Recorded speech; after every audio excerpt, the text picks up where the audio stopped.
السلام عليكم ورحمة الله تعالى وبركاته. مرحبا بكم في فيديو جديد، مرحبا بكم في قناتكم ملعب دي زاد. اليوم رايحين نرجع بكم لواحد من أقوى وأجمل اللحظات في تاريخ الكرة الجزائرية، نهائي ألعاب البحر الأبيض المتوسط سنة 1975، وين المنتخب الجزائري واجه الفريق الفرنسي فوق أرضية ملعب 5 جويلية وسط حضور جماهيري خيالي.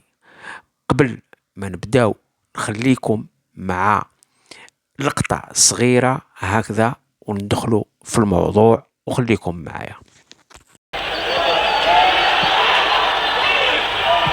وتدخل إليان، هدف!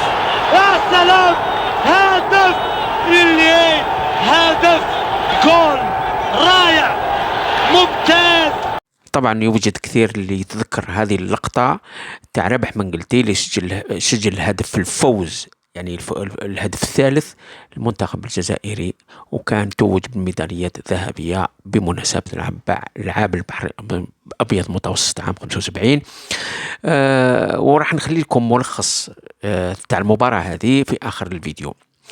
طبعا الجزائر في هذاك الوقت كانت 13 سنة من خرجت الاستعمار الفرنسي من البلاد. كان عندها طموح كبير باش تفرض روحها في الساحة الرياضية، وهذه الألعاب البحر الأبيض المتوسط كانت فرصة ذهبية باش تبين للعالم باللي الجزائر قادرة تنظم وتربح. المنتخب الجزائري دخل الدورة بروح قتالية، واللاعبين كانوا واعيين باللي الشعب كامل واقف معهم. والجزائر لعبت مباريات قوية في دور المجموعات، وقدرت تتأهل بجدارة، والروح القتالية والمهارات الفردية كانوا ظاهرين من أول مباراة. الجمهور كان حاضر في كل مقابلة بقوة، وكل مرة المنتخب يدخل للملعب الملعب كان يهتز. نهار النهائي 5 جويلية كان يغلي أكثر من 70,000 متفرج، وأجواء ما تعاودش. المنتخب الجزائري دخل المباراة بعزيمة كبيرة، خصوصا وأن الخصم هو فرنسا، فريق قوي ومنتخب عنده تاريخ طويل في الكرة. المباراة كانت صعيبة بزاف، فيها صراع بدني وتكتيكي كبير. الجزائر لعبت برجولة وقدرت تفرض أسلوبها. الهجمات كانت خطيرة من جهتين، والجمهور ما حبش يسكت حتى آخر دقيقة، وكانت فرص كثيرة وكانت لحظات حبست الأنفاس. اللاعبين الجزائريين داروا كل ما في وسعهم باش يرفعوا الراية الوطنية، ورغم قوة المنتخب الفرنسي الجزائر ما ترجعتش هنا. والمباراة طبعا انتهت ب3-2 للمنتخب الوطني. لكن الأهم من النتيجة هو الروح اللي كانت في الملعب. المباراة انتهت بنتيجة 3-2 للمنتخب الجزائري، لكن الأهم من النتيجة هو الروح اللي كانت في الملعب. نهائي 1975 بقى محفور في ذاكرة الجزائريين، لأنه كان رمز للفخر للوحدة والروح الرياضية. وهكذا نكون رجعنا بكم أحد أجمل الفصول في تاريخ الكرة الجزائرية، نهائي ما يتنساش. جمهور أسطوري ولاعبين كانوا رجال، وبلاد كاملة كانت واقفة خلف منتخبها.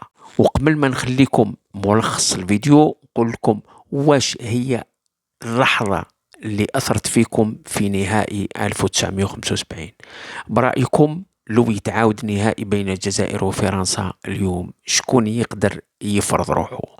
ما نطولش عليكم، نخليكم مع الفيديو. أقول لكم السلام عليكم ورحمة الله تعالى وبركاته، على برشا فيديو إن شاء الله.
صاحبك.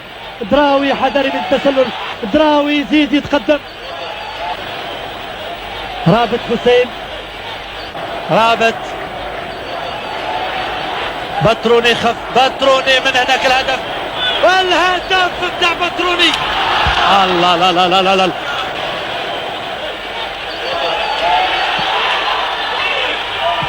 وتدخل إليين، هدف، يا سلام، هدف إليين، هدف، جول رائع ممتاز، يا سلام من الجلد الرائع الجميل في الدقيقة السادسة من المرحلة الثانية من الوقت الإضافي، وحامت الكرة حول الحمى، ويسجل أبناء الفريق الجزائري بالحزم بالقوة. يأتي الانتصار رغم التحيز.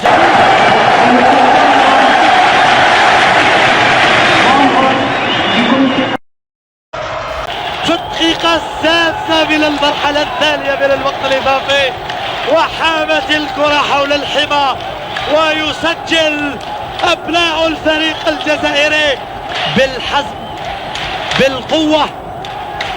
يأتي الانتصار رغم التحيز.